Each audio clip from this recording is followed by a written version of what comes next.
భద్రాద్రి రాముడు తెలంగాణ దేవుడు అనే నినాదంతో ఖమ్మం కలెక్టరేట్ ముందు ఆమరణ నిరాహార దీక్ష చేపట్టారు టీజీఓ రాష్ట్ర ప్రధాన కార్యదర్శి ఏలూరు శ్రీనివాసరావు. భద్రాచలం రీజియన్ను మింగేయాలనుకుంటున్న సీమాంధ్ర నాయకుల కుట్రలను భగ్నం చేసేందుకు దీక్ష చేపట్టారు.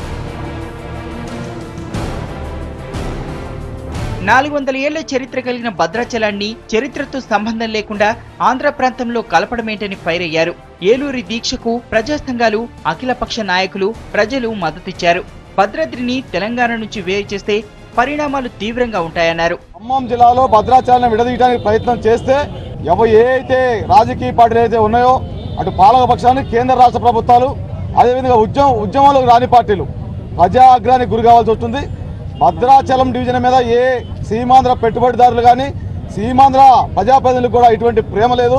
ఓన్లీ గోదావరి నదీ జలాల మీద, అదేవిధంగా అక్కడ అంతర్జాతీయ ఖ్యాతిగాంచిన ఖనిజ సంపద మీద, అదేవిధంగా అక్కడ గిరిజన సంస్కృతిని సాంప్రదాయాన్ని ధ్వంసం చేయడానికి తప్ప వేరే ఇంకొకటి. మరోవైపు ఖమ్మం జిల్లా నాయకులు, టీజాక్ నేతలు కూడా భద్రాచలాన్ని వదులుకునేది లేదని మొదటి నుంచి చెప్తున్నారు.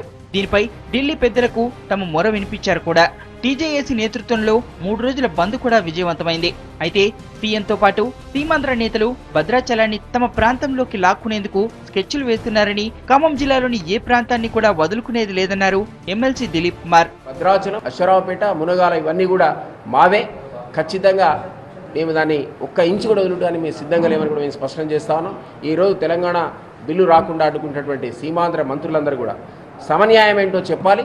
సమన్యాయం ఒకవేళ మీకు రాకపోతే మేము కూడా పోరాడానికి సిద్ధంగా ఉన్నాం. అంతేగాని రాష్ట్ర విభజన అడ్డుకుంటే ఊరుకునే సమస్య లేదు. భద్రాద్రి రాముని చరిత్ర తెలంగాణలో అంతర్భాగం అన్నారు టీజేఏసీ చైర్మన్ కోదండరాం. కేవలం పోలవరంలో ముంచేందుకే భద్రాచలం కావాలని కోరుతున్నారన్నారు. భద్రాచలం ఎందుకు అడుగుతున్నారు? పోలవరంలో ముంచటానికి.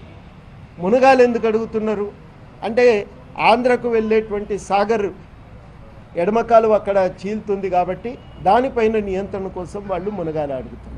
ఇది చాలా అన్యాయమైనటువంటి ఒక ఆలోచన. స్థానిక ప్రజల ఆలోచనల మేరకే, ఆకాంక్షల మేరకే ఈ సరిహద్దులు నిర్ణయం చేయాలని మేము డిమాండ్ చేస్తాం. సీమాంధ్ర నాయకులు ఎన్నెన్ని కుట్రలు చేస్తున్నారో భద్రాచల రాముడికి తెలుసంటున్నారు తెలంగాణ వాదులు. రాముడు తెలంగాణకి చెందినవాడని విశ్వాసంతో చెప్తున్నారు.